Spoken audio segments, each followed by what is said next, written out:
예, 반갑습니다. 또 이렇게 귀한 자리에 초청해서 감사드립니다. 제가 물리학자가 본 물질과 영혼에 대한 문제를 말씀드리기 전에 제가 간단하게 제 소개 겸 간증을 하도록 하겠습니다. 사실 이 간증이 사실 이 물질과 영혼의 문제하고 깊은 연관이 있습니다. 그래서 제가 간략하게 제 간증을 하고 강의를 하도록 하겠습니다. 저는 모태신앙인입니다. 저희 어머니께서 저를 임신했을 때, 제가 엄마 뱃속에 있을 때 우리 어머니께서 처음으로 교회를 나가셨습니다. 그리고 아주 뜨겁게 예수님을 영접하고 100일 동안 새벽 기도를 하고 제가 이 땅에 태어났습니다. 그래서 저는 태어날 때부터 참 하나님의 특별하신 은혜가 있었다 이렇게 생각하고요. 참 훌륭하신 부모님 밑에서 잘 자라다가 중학교 3학년 때 문제가 생깁니다. 중학교 생물교과서에 모든 식물이 세포라는 규절을 보면서 너무 신기했어요. 그러면 동물은 뭐로 되어 있지? 그래서 제가 막 그 과학책을 찾았습니다. 찾으니까 동물도 세포라는 사실을 알았습니다. 그런데 그 다음 순간에 질문이 저한테 갔어요. 그럼 나는 뭐로 되어 있지? 갑자기 내가 어떤 존재인지를 궁금했습니다. 그래서 제가 중학교 3학년 때 방과 후에 학교 도서관에 가서 인간에 대한 책들을 읽기 시작했어요. 그래서 열심히 한 3주 정도 읽고 제가 독서실에 가서 글을 적었습니다. 글 제목이 뭐냐면은 인간이란 무엇인가. 제가 한 3주 정도 읽었던 그 책을 내 나름대로 정리했어요. 그래서 한 두세 시간 동안 열심히 적었어요. 근데 그 내용이 뭐냐면은 생물학적인 인간관입니다. 조금 나쁘게 이야기하면 유물론적인 인간관입니다. 그래서 제가 그걸 다 적고 나니까 너무 허무한 거예요. 그래서 내가 영도딸이나 가야 되겠다. 영도딸이란 뛰어내린다는 뜻입니다. 그리고 제가 그 독서실이 절 안에 있었어요. 그래서 뛰쳐나왔는데 뛰쳐나오면 법당이고 절문을 통과해서 돌계단을 내려왔는데 한 서너 개 딱 내려왔는데 하늘 쳐다보니까 구름 한 점 없는 맑은 하늘. 그걸 쳐다보는 순간에 현기증이 나서 제가 옆에 딱 붙잡고 섰습니다. 그때 제 마음속에 어떤 생각이 드는가 하면 내가 왜 허무하다 그랬지? 조금 전에 허무하다 그랬는데 내가 왜 허무하다 그랬지? 그래서 그 조금 전에 그 허무하다는 논리를 회상하려고 그랬어요. 근데 아무리 애를 써도 생각이 안 나는 거예요. 딱 마음이 정지다가 전혀 생각이 안 나요. 그래서 조금 애를 쓰다가 좀 더 살아봐야 되겠다. 그래서 제가 이제 다시 독서실 들어갔는데 그때부터 제 마음속에 들어온 것이 허무주의입니다. 죽으면 끝이다. 그래서 이 한 번밖에 없는 인생을 가장 행복하게 살아야 되겠다. 그래서 제가 열심히 공부를 했어요. 일단 행복하게 살기 위해서 인류대학 가자. 그래가지고 제가 열심히 공부를 해서 제가 서울대학교 물리학과를 졸업하고 미국 유학 갔습니다. 미국 유학 가서는 굉장히 공부를 열심히 했어요. 저는 물리학을 택한 이유가 뭐 이걸 해서 뭐 돈을 벌겠다, 뭐 직장을 구하겠다는 게 정말 이 세상이 뭔지 알고 싶었습니다. 내가 죽기 전에 좀 알고 죽어야 되겠다. 그래서 제가 그때는 믿음이 없으니까 오로지 과학을 통해서 자연을 알고 뇌를 알자. 그래서 공부에 몰두했어요. 근데 여전히 허무주의, 유물론에서 벗어날 수 없어요. 그래서 제가 한 30살쯤 됐을 때 과연 살아야 되느냐 말아야 되느냐. 왜? 무가치하니까 뭐 죽으면 끝인데 뭐 좀 더 사나 덜 사나 아무 의미가 없는 거예요. 그래서 제가 막 고민을 하다가 죽기는 싫고 붙잡을 건 없고 그래서 종교라도 가져야 되겠다.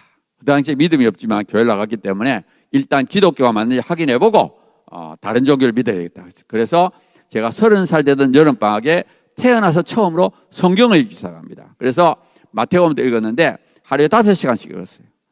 그래서 열심히 하루에 5시간씩 읽었는데 한 3주쯤 지나서 누가복음 마지막에 예수님이 죽는 장면에서 제가 감동을 받습니다. 예수님이 십자가에 딱 달려가지고 자기 죽인 사람들 내려다보면서 저 사람들의 죄를 용서해 주십시오. 자기가 알지 못합니다. 그런데 막 너무 감동이 되는 거예요. 왜냐하면 이분이 지금 몇 시간은 죽는데 자기 죽인 사람 용서하는 거예요. 이야, 정말 대단하다. 어떻게 이럴 수 있지? 제가 굉장히 감동을 받았는데 감동을 받은 이유가 있습니다. 저는 중학교 3학년 때부터 고민한 것이 죽음이에요.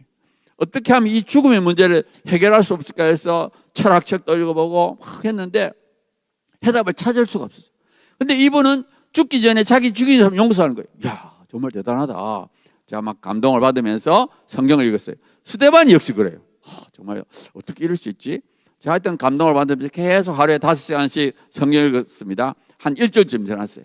그날도 점심을 먹고 딱 식사를 하는데 너무 눈이 아파요.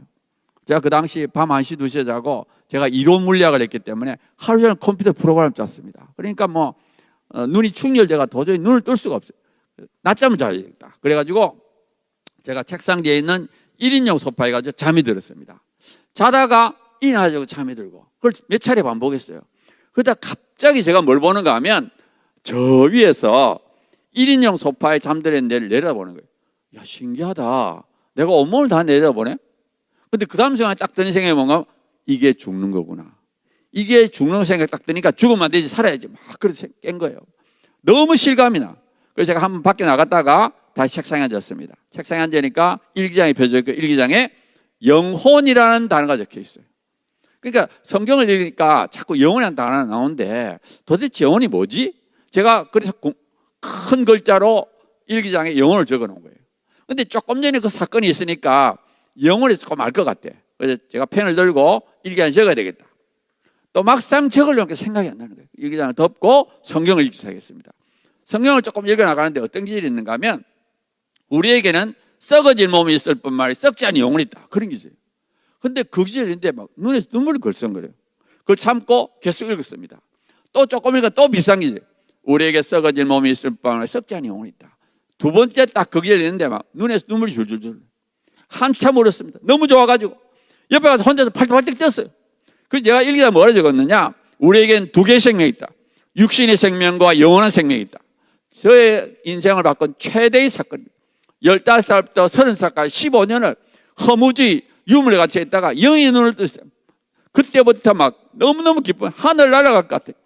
한 3일을 제가 정신이 없었습니다. 너무 좋아가지고.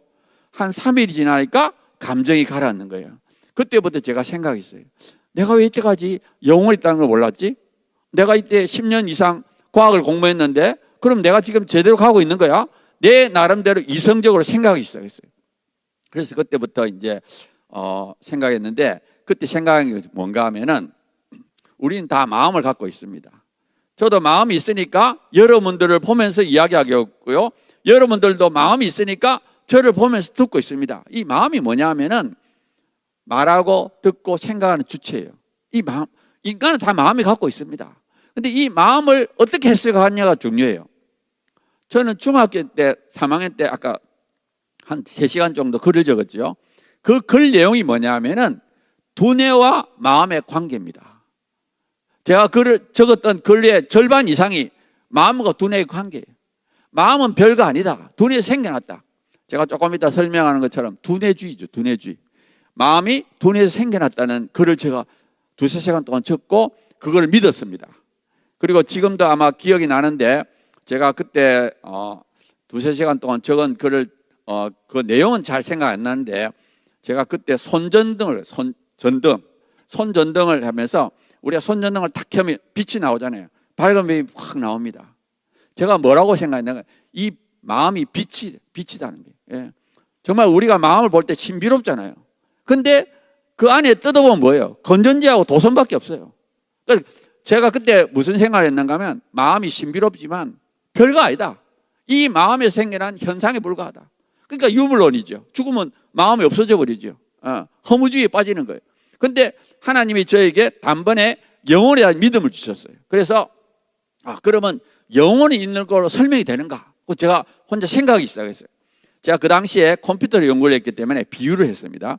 이 컴퓨터는 두뇌를 포함한 몸이다. 컴퓨터에 일하는 사람은 영혼이다. 이렇게 가정을 했습니다. 그럼 우리가 막 컴퓨터로 이제 작업을 하잖아요. 근데 예를 들어서 키보드가 망가져. 뭐 어디가 망가지게 되면 장애가 생깁니다. 자, 그때 어떤 사람이 와가지고 봐라. 요 키보드 요거 망가지니까 요런 장애가 생기지. 봐. 컴퓨터에 일하는 사람 없어. 100% 컴퓨터가 한 거야. 이렇게 말을 했다면 정말 100% 컴퓨터가 했으면 그 말이 맞죠. 근데 컴퓨터하고 일하는 사람이 함께 일을 해도 컴퓨터가 망가지면 장애 생깁니다. 그것만 가지고 컴퓨터하고 일하는 사람 없다 이렇게 말할 수 없죠. 마찬가지입니다.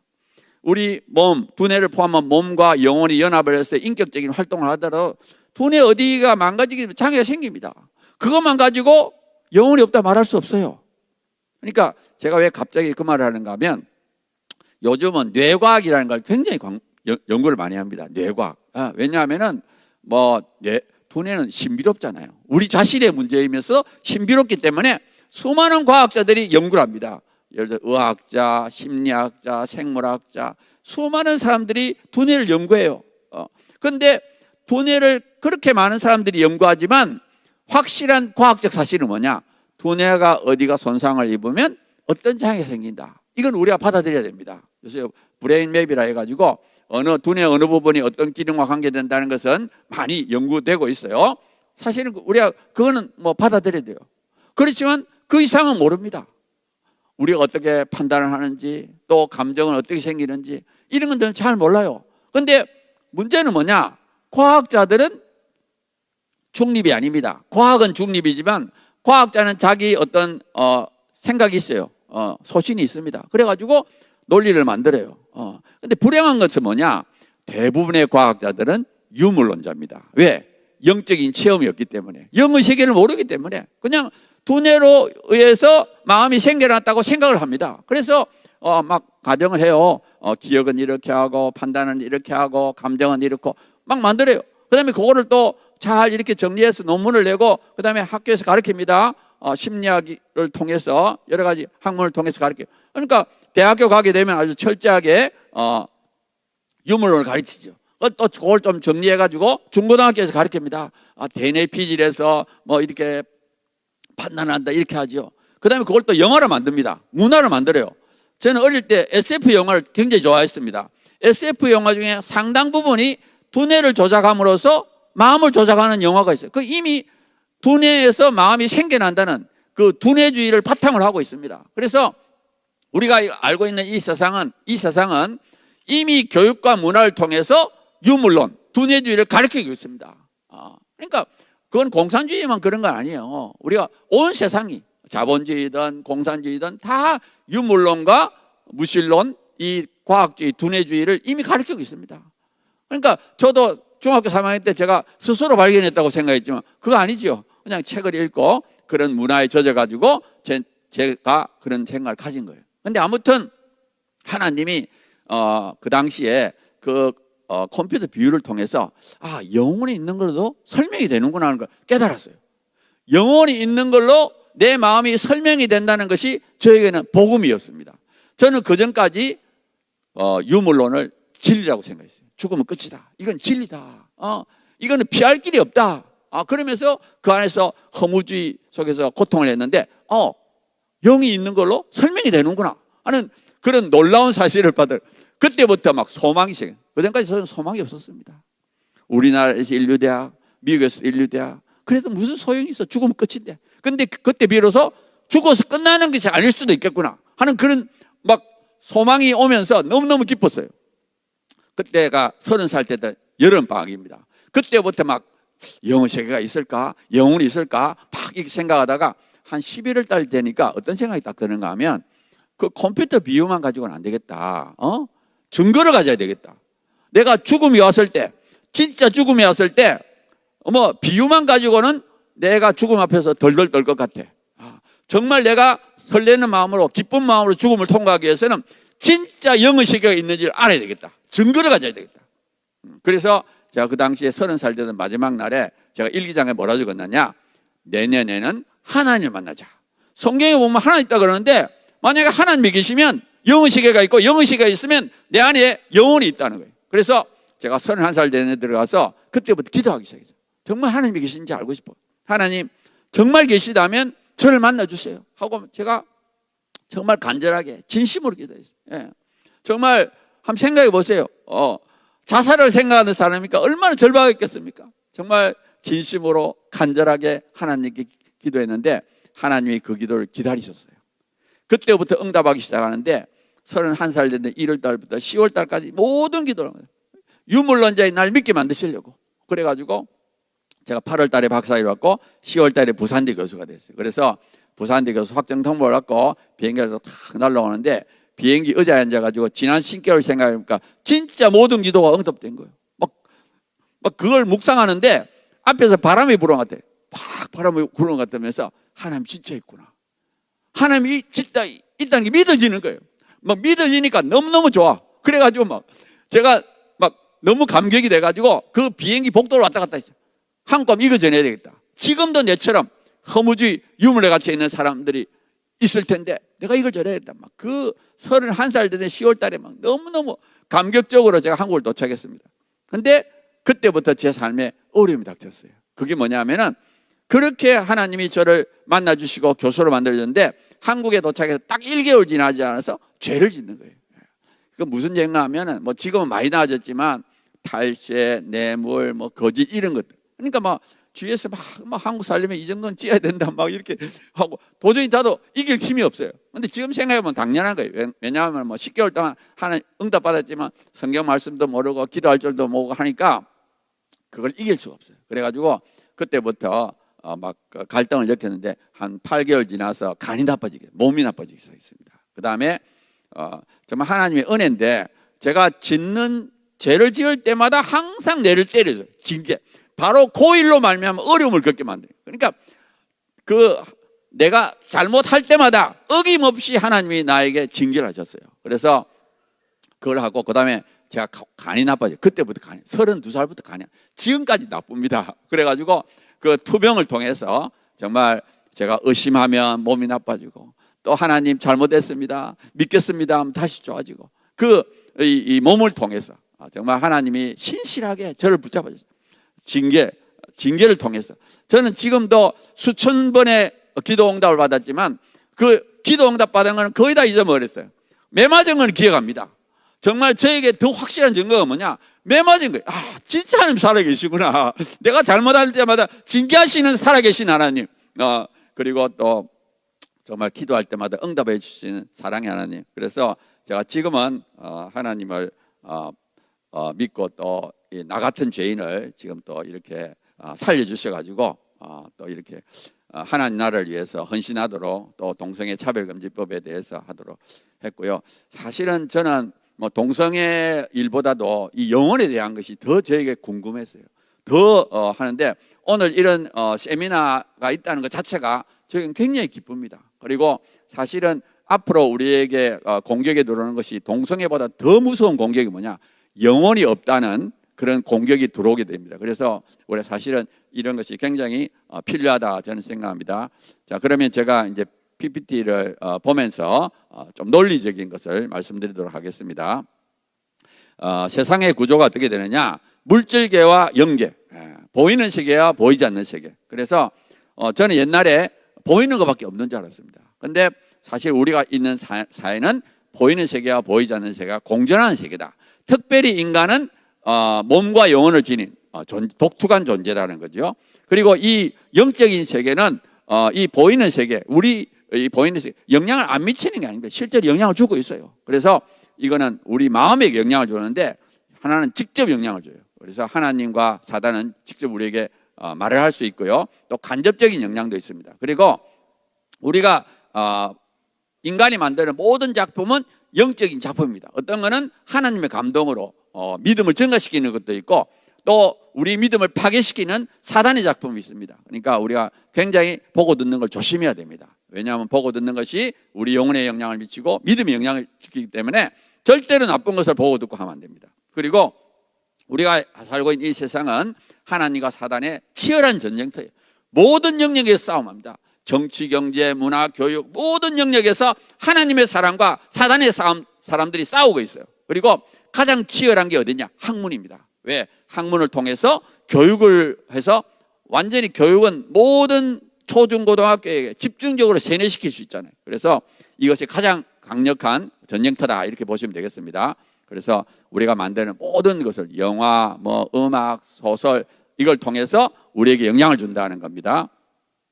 자, 그리고 사실은 제가 2016년도에 그 뇌과학과 기독교적 인간 이해라는 그런 세미나에 갔습니다. 부산에서 열렸는데 제가 아까부터 말씀드린 것처럼 이 영혼에 대해서 굉장히 좀 관심이 많았는데 제목이 뇌과학 그리고 기독교적 인간 이해 얼마나 흥미롭습니까? 그래서 제가 일부러 갔어요. 일부러 가니까 이 세미나에 참석한 분이 크리스찬 교수, 크리스찬 의사들, 목사 이런 전부 다 그 발제자가 다 크리스찬들이에요. 그래서 제가 이제 참석했는데 결론이 뭐냐? 우리가 일반적으로 생각하는 영혼이 없다는 거예요. 결론이. 너무 충격을 받았습니다. 아니 어떻게 크리스천들이 영혼이 없다는 결론을 이렇게 내릴 수 있을까 하고 내가 너무너무 놀랬고, 야 이거 큰일 났다. 이게 우리 기독교 기회 안에 들어오게 되면 막아야 되겠다는 그 생각을 뭐 그때부터 이제 했습니다. 근데 뭐 당장은 뭐 어떻게 할 수가 없었고요. 자, 그러면 영혼이 있다는 증거를 조금 설명해 드리겠습니다. 첫 번째는 뭐냐? 성경 말씀이에요. 예수님께서 직접 마태복음에 하셨어요. 몸은 죽어도 영혼을 능히 죽이지 못하는 자들을 두려워하지 말고. 그러니까 몸은 죽어도 영혼은 죽지 않는다. 그러니까 몸과 영혼이라는 게 몸에 예속된 게 아까 말했던 대로 두뇌주의에서 이렇게 사라지는 게 아니라 실존이라는 게, 영혼이 실존이라는 거예요. 몸은 죽어도 영혼은 죽지 않는 실존이라는 것을 예수님 직접 말씀했습니다. 그리고 영혼이라는 것은 우리 사람의 몸 안에 있는 영이고요. 또 우리가 죽어서 가는 천국과 지옥에 대해서 반복적으로 성경이 말씀하고 있습니다. 그리고 영들은 우리 마음에 직접 영향을 줄 수 있어요. 그래서 하나님도 감동하기도 하고 관악하기도 하고 지혜롭게 하고, 사단도 마찬가지 생각을 불어넣습니다. 그래가지고 가룟 유다에게 예수를 팔 마음을 넣는다 그랬잖아요. 그러니까 영들은 우리에게 마음에 영향을 줄 수 있고요. 그 다음에 더 나아가서 우리 몸을 조작하고 우리 안에 거합니다. 그러니까 우리 인간의 몸은 영을 담는 그릇이라고 보시면 됩니다. 성령님께서 우리 안에 거하시고 우리 입술을, 우리 마음을 해서 방언도 하게 하시고, 또 귀신도 마찬가지예요. 우리 귀신이 우리 몸을 막 마음대로 막 말하기도 하고 몸 조작하고, 예수님도 그랬잖아요. 귀신이 우리 안에 거할 수 있다고 예수님이 직접 말씀하셨습니다. 자, 그러면 두뇌주의가 뭐냐? 제가 아까 얼른 말했듯이 제가 중학교 3학년 때 썼던 글이 두뇌주의인데, 두뇌주의는 뭐냐면은 마음이 두뇌로부터 생겨난다는 주장이에요. 그래서 마음은 별거 아니다. 이 두뇌 안에서 일어나는 뭐 생화학적 반응에 불과한 거예요. 그것에 의해서 나타난 것이 마음이라는 겁니다. 자, 그러면 이게 뭐냐 하면은 과학주의, 유물론, 환원주의의 결과입니다. 그리고 아까 말했던 대로 교육과 문화를 통해서 우리를 세뇌하고 있어요. 그래서 저는 이 교회 바깥에 나가면 수많은 사람들이 죽으면 끝이라고 생각합니다. 왜? 이미 이 두뇌주의 유물론에서 세뇌를 당하고 있습니다. 문화와 교육을 통해서. 그러니까 어떻게 보면은 뭐 교회 바깥에, 뭐 교회 안에 있는 사람들도 아직도 여기서 완전히 벗어 못 난 사람도 있겠지요. 자, 두뇌주의 결과가 뭐냐? 나라는 체험은 두뇌의 정보 처리 과정들이 통합된 과정에서 나타난 현상이다. 그러니까 자의식, 뇌라는 것은 이건 두뇌에 의해서 만든 현상입니다. 두뇌 작품이에요. 두뇌 작품. 그리고 가치관, 윤리, 철학, 종교 전부 다 두뇌가 확률 과정으로 만드는 체계. 확률 과정에 조금 다르게 말하면 우연입니다. 우연이 만드는 체계라는 겁니다. 그 다음에 자유의지도 마찬가지예요. 우리가 의지를 갖고 한다는 것, 의지도 어떻게 보면은 정보 처리 과정의 최상부에 의해서 나중에 의식화된 현상이다. 그러니까 죽음은 마음은 없어지는 거죠. 두뇌에 의해서 만들어진 거니까 영은 없다. 이게 두뇌주의의 결론입니다. 자, 그러면서 이 사람들이 뭘 근거로 갖다 대느냐? 이제 세 가지가 있는데, 첫 번째는 뭐냐? 인과적 상호작용의 문제라는 거예요.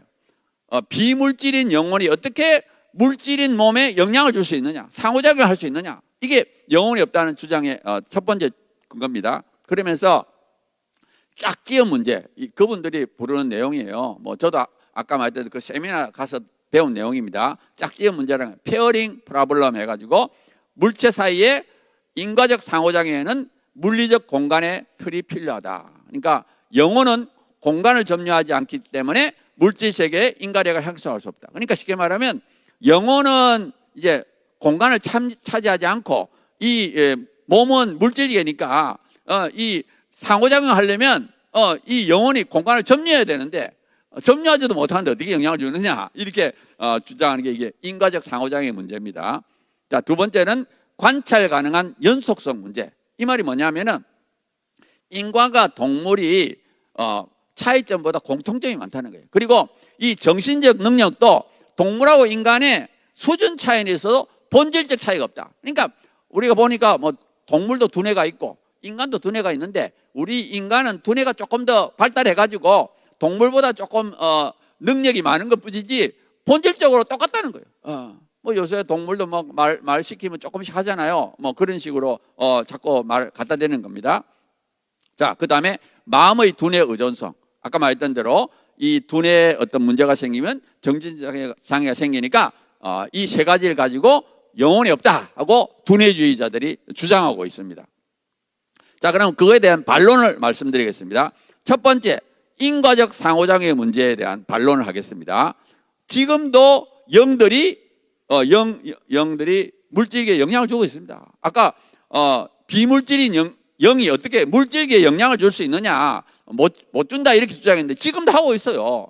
하나님은 지금도 자연을 다스리고 기적을 행하고 또 마음에 감동을 준다는 것, 이 두뇌에 영향을 주는 거예요. 뇌세포에 영향을 주는 겁니다. 귀신도 마찬가지예요.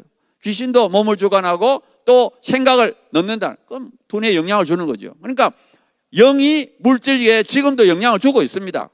그 다음에 사실 하나님께서는 물질계 자체를 만들었어요. 자체를 만들 때 그걸 어떻게 영향을 미칠 건가, 그걸 원리를 안 만들어 놨겠습니까? 당연히 만들어 놨죠.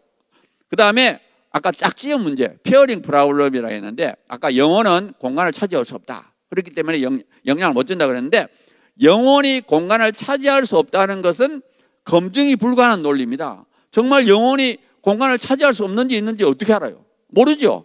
근데 그렇게 주장한.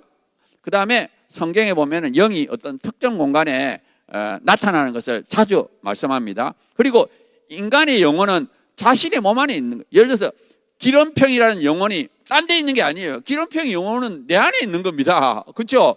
뭐 보이진 않지만 기름병의 영혼이 엉뚱하게 간 데 있겠어요? 내 몸 안에 있죠. 마찬가지로 성령과 귀신도 우리 안에 거한다 그래요. 우리 안에.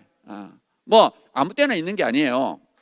그리고 하나님은 편지합니다. 모든 공간에 동시에 존재할 수 있지만 영혼과 귀신은 편지하지 않습니다. 우리는 그런 하나님과 같은 존재가 아니에요. 그래서 영혼이 공간을 점유할 수 없다는 확인 불가능한 가정으로 물질계에 영향을 줄 수 없다는 것은 설득력이 없다, 이 말입니다. 자, 그 다음에 조금 어려운 이야기를 할 텐데, 제가 아무래도 전공이 물리학이니까 물리학을 조금 설명하겠습니다. 현대 물리학, 여기 20세기에 나타난 물리학인데 20세기에 나타난 물리학에 대한 몇 가지만 좀 소개하겠습니다. 모든 물질은 공간에 국소화된 어떤 특정한 장소에 있다는 거예요. 공간에 국소화된 입자성과 공간에 국소화되지 않는 파동성을 갖는다. 그래서 물질은 입자성과 파동성을 갖습니다. 그러니까 마치 어떤 특정한 장소에 있는 것처럼 보이는 입자성하고 어떤 특정한 장소에 없이 이게 넓은 공간에 퍼져 있다고 생각하는 파동성을 다 갖고 있습니다. 그래서 여기서 말하는 물질이라는 것은 우리가 말하는 전자, 양성자, 이런 것뿐만 아니라 우리가 빛, 하여튼 모든 물질이 다 이렇게 갖고 있어요. 그러면서 재미있는 실험이 뭐냐면은 전자하면 보통 전자 이라면 입자거든요, 입자. 근데 그거를 이중 슬릿에다가 통과시킵니다. 이중 슬릿 구멍이 두 개가 있어요. 구멍을 두 개 딱 통과시키게 되면 이 전자가 두 구멍을 통과한 다음에 스크린에 밝고 어둡고 무늬가 나타나요. 이걸 우리 간섭 무늬라 그러는데, 밝고 어둡고, 원래는 빛을 통과시키면 빛은 파동이기 때문에 간섭 무늬가 생깁니다. 간섭 무늬가 생겨요. 근데 전자를 통과시켜도 마찬가지로 이 전자를 통과시킨 거예요. 보면은 맨 처음에 28개 통과시켰을 때, 그 다음에 1000개를 통과시킬 때, 그 다음에 10,000개를 통과시킬 때, 이렇게 한 개를 통과시키면 스크린에 점이 딱딱 찍히지요. 입자니까. 근데 이거를 많이 하니까 이게 밝고 어둡고 무늬가 생기는 거예요. 근데 이 밝고 어둡고 무늬가 생긴다는 것은 뭐냐면은 구멍 두 개를 동시에 통과해야 돼요. 간섭 무늬라는 게 두 개가 합쳐져서 나타나는 현상입니다. 근데 한쪽만 통과하면 안 돼. 그런데 전자가 이 한 개의 전자가 이 구멍 두 개를 동시에 통과해야만 이게 나타나는 거예요. 아니, 이게 이해가 안 되잖아요. 아니, 조그마한 그 전자가 이 구멍 두 개를 동시에 통과했다? 이게 이해가 안 되는 거죠. 현대 물리학은 우리 상식에 이해가 잘 안 됩니다. 그 다음에 본질적인 문제가 있어요. 우리가 아인슈타인에 의하면 E는 mc제곱 할 때 E는 에너지고요, M이 질량입니다. 질량. 우리가 물질은 질량을 갖고 있거든요. 근데 에너지는 물질이 아닙니다.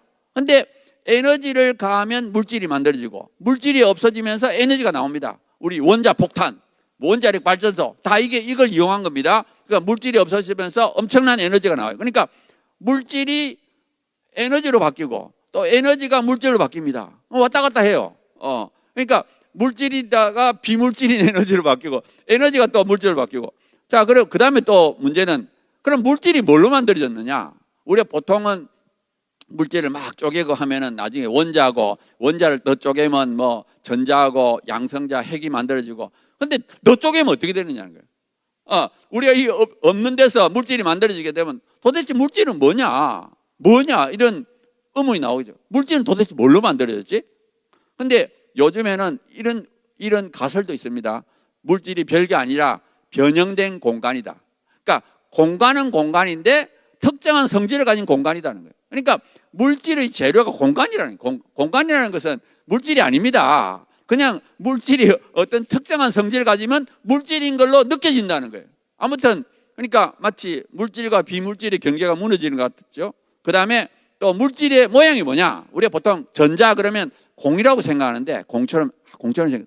근데 아니다. 그건 끈이다, 끈. 그래가지고 요즘은 촉근 이론이라 해가지고 슈퍼스트링 시어리, 이게 굉장히 유명한 이론입니다. 그러니까 왜 이런 문제가 생기느냐? 물질이 뭔지를 몰라요. 우리가 물질이 뭔지 알 것 같아도 근본적인 것을 모릅니다. 그래서 제가 말하고 싶은 거는 우리는 아직 물질이 뭔지 모른다. 그런데 우리 현대과학의 틀 안에서 물질과 비물질이 영향을 주고받을 수 없다, 이렇게 말할 수 없는 거예요. 모르는데 어떻게 영향을 주고받는지 어떻게 알아? 그러니까 과학의 틀 안에서도 그렇게 말할 수 없다는 뜻이 되겠습니다. 자, 그 다음에 영혼과 두뇌의 상호작용은 신비롭습니다. 과학적 용어나 개념으로 설명이 불가능하고요. 과학적 방법은 물질계에만 적용이 됩니다. 영계에는 적용이 안 돼요. 그래서 인간의 이성으로는 알 수 없는 초월적, 형이상학적 영역이다. 그래서 그런데 우리가 지금 우리 자신이 사실은 몸과 영혼을 이루어졌는데 지금 제가 막 열심히 말하고 있죠. 다 내가 지금 몸을, 두뇌를 사용하고 있는 겁니다. 지금 우리가 이거를 우리가 자세하게는 잘 모르지만 어떻게 영혼이 두뇌에게 영향을 주는지 몰라요. 신비입니다. 그렇지만 이미 우리가 사용하고 있습니다. 예를 들어서 제가 비유를 해가면 우리가 밥을 먹잖아요. 밥을 먹으면 음식이 들어가지고 위장에 들어가서 소화를 됩니다. 소화. 그래서 뭐 우리가 필요한 단백질 이렇게 사용하잖아요. 우리가 소화되는 거 어떻게 합니까? 위장 속에 들어가서 소화되는 걸 우리가 알고 있습니까? 모르죠. 그냥 우리가 그냥 사용하고 있는 거예요. 사용하고 있는 거예요. 하나님 우리에게 그런 능력을 주셨어요. 마찬가지입니다. 우리 영혼이 우리 두뇌를, 우리 몸을 사용해서 지금 활동하고 있습니다. 얼마나 신나게 하고 있는지 몰라요. 자, 그 다음에 관찰 가능한 연속성의 문제. 아까 말했던 대로 동물과 인간은 별 차이가 없다. 정신적 능력이 수준 차이는 있어도 본질적 차이가 없다 그랬죠. 사실은 뭐 동물도 두뇌가 있고 학습 훈련을 시키면 좀 말을 합니다. 하지만 그건 엄청난 차이가 있어요. 동물에게는 창의성이나 윤리성이나 종교성이 없습니다. 그리고 그 인간과 동물의 본질적 차이가 없다. 정신활동의 본질적 차이가 없다는 것은 이게 두뇌주의에 의한 편견이라는 거예요. 제가 하나 좀 다른 비유를 하면 우리 하나님하고 인간은 공유적 속성이 있습니다. 선, 지식, 사랑, 여기 공유적 속성. 하나님도 갖고 있고 우리도 갖고 있어요. 자, 하나님도 갖고 있고 우리도 갖고 있는 이런 것이 있으니까 하나님과 우리에게 본질적 차이가 없다, 이렇게 주장해도 되겠습니까? 말이 안 되지요. 마찬가지로 동물하고 우리가 차이가 없다, 이거는 말도 안 되는 거죠. 자, 그 다음에 마음의 두뇌 의존성. 자, 이것은 제 생각인데요. 마음과 영혼에 대한 이해가 부족했기 때문에 그렇습니다. 저는 마음과 영혼은 좀 다릅니다. 예를 들어서 마음이라는 건 뭐냐면은 영혼과 몸의 연합으로 이루어진 결과입니다. 결과. 마음이라는 결과물이에요. 영혼은 마음을 이루어지게 만든 근원적인 실체입니다. 그래서 비유를 했는데 아까 제가 말씀드렸죠. 그때 30살 때 했던 그 비유인데 두뇌를 포함한 몸은 컴퓨터다. 영혼은 컴퓨터 사용자다. 마음은 컴퓨터 모니터에 나타나는 화면이다. 그러니까 영혼하고 마음은 다릅니다. 완전히 다르죠. 자, 그러니까 이 마음의 두뇌 의존성은 영혼이 없다는 증거가 될 수 없습니다. 컴퓨터가 망가지게 되면 장애가 생겨요. 그것만 가지고 컴퓨터 사용자가 없다, 영혼이 없다, 이렇게 말을 못하는 거예요. 컴퓨터 사용자가 있더라도 컴퓨터 일부가 망가지게 되면 장애가 생깁니다. 이걸 갖고 컴퓨터 앞에 일하는 사람도 말을 못하죠. 마찬가지예요. 우리 두뇌가 어디가 망가지게 돼서 정신적 장애가 생긴다고 영혼이 없다고 말을 못하는 겁니다. 자, 우리가 살아있는 동안에는 몸과 영혼이 연합을 해서 정신적 활동을 하게 되죠. 우리가 살아있는 동안에는 아까 제가 이게 몸이 분리되는 어떤 그런 것도 말씀했지만 그거는 특별한 경우고, 우리는 살아있는 동안에는 항상 몸과 영혼이 연합해서 활동하게 되어 있습니다. 그러니까 당연히 마음은 두뇌에 의존해야지요. 왜냐하면 마음을 만드는 그 몸과 영혼이라는 두 실존의 연합 활동이니까 당연히. 그리고 우리가 영혼은 보이지 않습니다. 그러니까 만약에 우리 이 두뇌를 요새 워낙 발달해가지고 MRI를 찍는다 하면 영상을 보면 마치 다 두뇌가 자체적으로 움직이는 것 같아요. 영혼은 안 보이니까. 그래서 이 두뇌의 각 부분이 특별한 정신활동에 관련이 있는 것은 사실이지만 영혼의 도움이 없이 한다는 것은 두뇌주의의 편견이다, 이렇게 생각합니다.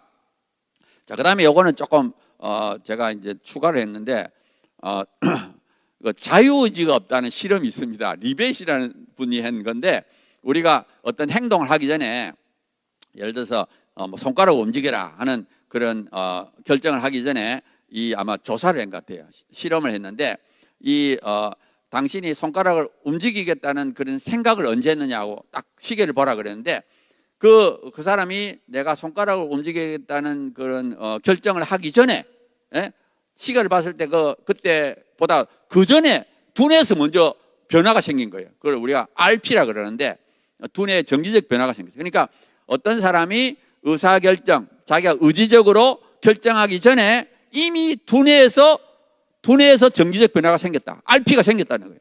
그러면서 이 리벳의 이 실험의 주장이 뭐냐 하면은 우리가 이렇게 해야 되겠다고 결정한 것은 두뇌에 의한 결과라는 거예요. 우리가 해야 되겠다는 의지를 갖고 두뇌가 움직인 게 아니라, 그래서 자발적 행위는 두뇌의 무의식적인 과정의 결과이지 의지적 의식의 결과가 아니다. 그러니까 우리가 손가락을 움직이겠다는 이 결정은 의지가 한 것이 아니라 두뇌가 한 것을 의지라고 착각하는 거라는 거예요. 자유의지가 없다는 거예요. 그래서 근데 문제는 뭐냐? 그러면 그런 RP가 만약에 정기적 변화가 생긴다면, 그럼 RP는 도대체 왜 생긴다?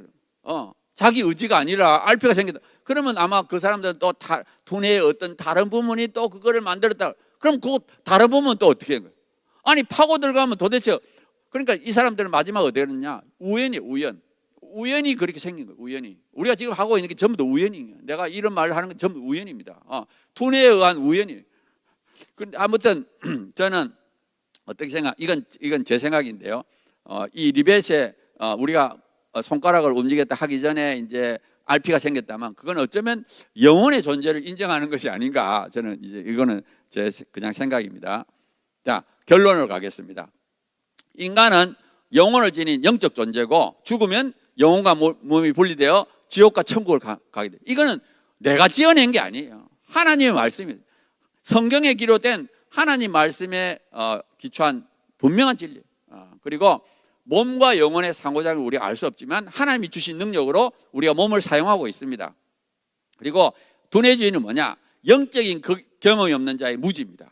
그래서 우리에게 확실한 것은 첫 번째, 영혼이 있다는 하나님 말씀. 그 다음에 영혼이 없다는 증거는 전혀 없습니다. 아무리 뇌과학이 발달해도 영혼이 없다는 증거는 절대 있을 수 없어요. 영혼은 단지 보이지 않을 뿐입니다. 보이지 않는 것밖에 죄가 없어요. 영혼이 죄가 없습니다. 보이지 않는 것밖에.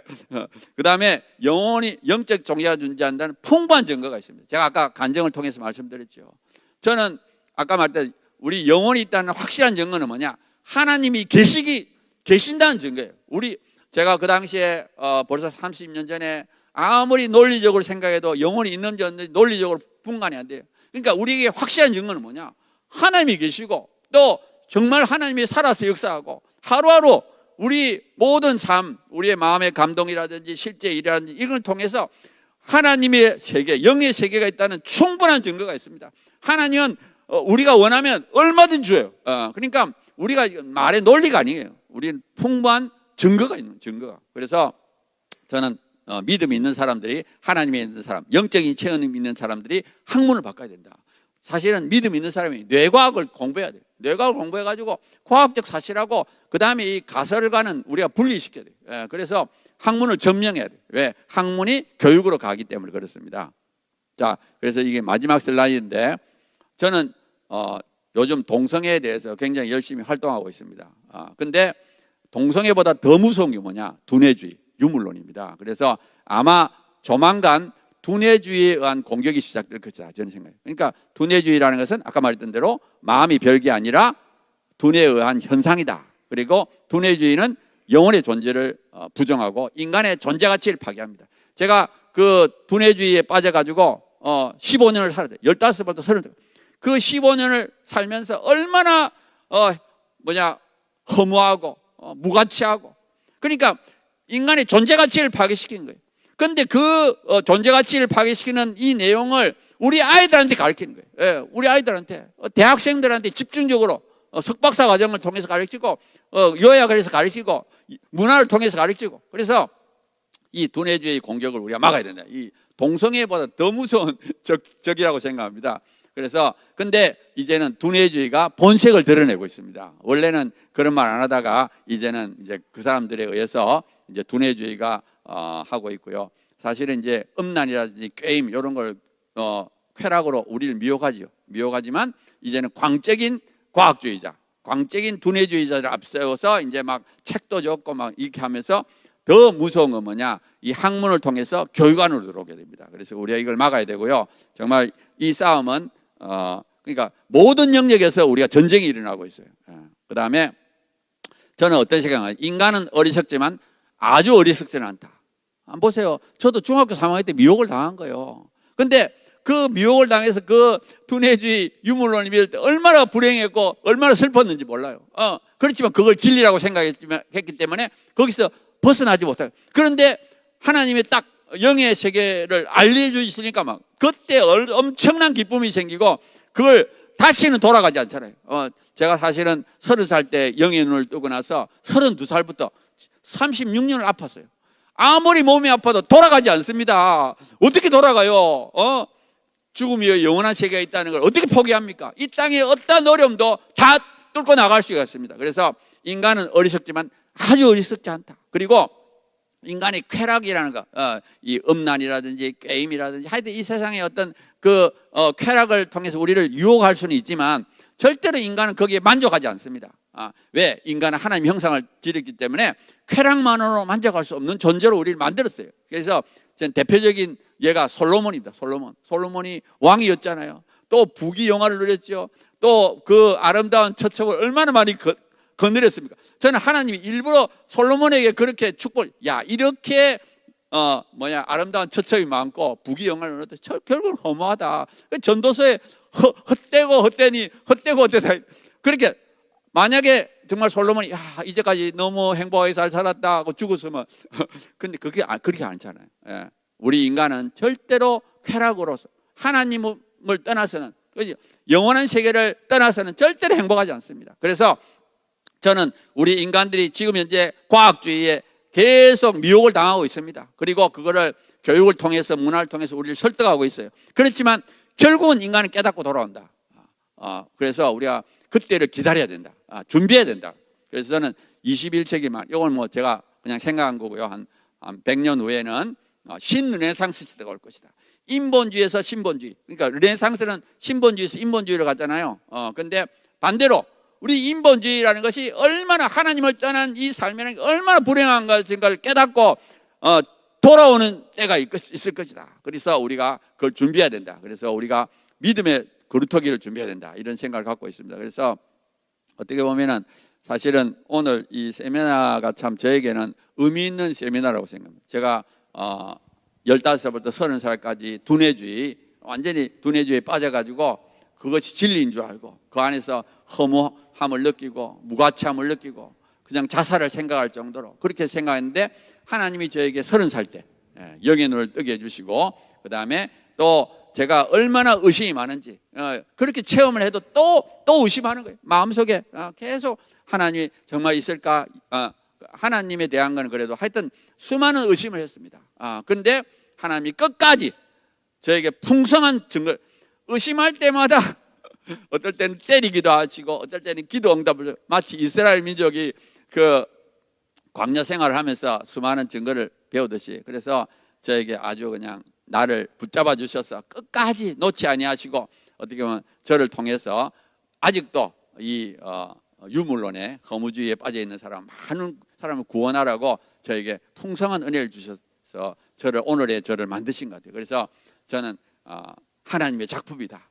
나 같은 죄인을 붙잡아 가지고 정말 이 시대 이 과학주의, 두뇌주의, 유물론에 빠져 있는 수많은 사람들을 건져내기 위해서 하나님이 특별히 저를 사랑하셔서 또 이 샘플로 저를 선택하셔 가지고 오늘의 저를 만드셨다 이렇게 생각하고요. 정말 저는 이 우리 기독교를 반대하는 적도 중에 하나가 유물론, 이 무신론, 두뇌주의 이런 것이라고 저는 생각합니다. 그래서 여기 계신 분들께서 정말 자기 자녀들이 정말 이런 데 휩쓸리지 않도록, 왜냐하면 정말 이 미혹을 당하는 그런 시대입니다. 그래서 우리 자녀들을 잘 키워서 하나님의 자녀로 만들어서 오히려 전쟁 적들과 싸워서 이길 수 있는 용사를 만들 수 있도록, 이 미혹과 유혹을 이길 수 있는 용사를 만들어야 됩니다. 그러니까 먼저 앞장서서 본을 보이고, 지금 이 세상은 영적인 전쟁터, 우리 눈에는 보이지 않지만 치열한 전쟁터입니다. 모든 영역에서 치열한 전쟁터예요. 그래서 여러분들께서 그렇지만 우리 혼자 싸우는 건 아니고 하나님이 함께 하셔서 하나님 우리를 통하여 우리를 붙잡아 주시고, 우리가 정말 진심으로 정말 순수한 마음으로 하나님과 동행하고 하나님과 함께하며 하나님 나라를 세우겠다고 마음만 먹으면 하나님이 그 사람을 사용하셔서 이기게 하신다 저는 생각하고, 또 저는 우리나라가 특별히 정말 이 보수적인 믿음을 갖고 있기 때문에 우리나라를 통해서 전 세계를 바꿀 것이다 저는 생각하고요. 부족하지만 우리를 통해서, 남이 아니라 우리 자신을 통해서 하나님 역사하신다 저는 그렇게 생각합니다. 이걸로 마치겠습니다. 감사합니다.